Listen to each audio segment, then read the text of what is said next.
Чи відповідає так звана формула Штайнмайєра інтересам України, визначать сьогодні народні депутати. Для цього парламентська фракція «Голос» закликає створити тимчасову слідчу комісію. Народні обранці мають визначити, чи не є домовленості у Мінську загрозою незалежності України.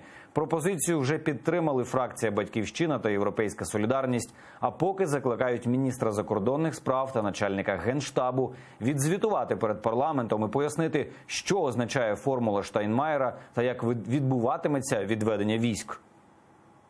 Наша команда разом з командою «Голосу» вимагає, щоб до парламенту прийшов міністр закордонних справ України, щоб ми, як народні депутати України, могли поспілкуватися з ним. Начальник Генерального штабу, щоб дав відповідь, а куди ж відводять українські війська? В чисте поле, залишаючи ту інфраструктуру, яку вони вибудовували кілька років.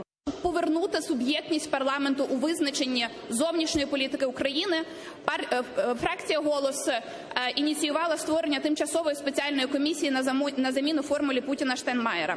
Саме тому ми маємо створити тимчасову спеціальну комісію Верховної Ради з питань відновлення територіальної цілісності та забезпечення суверенітету України. Створення таких комісій передбачено Конституцією, передбачено Законом України про національну безпеку. Це є законний шлях, і саме його ми пропонуємо.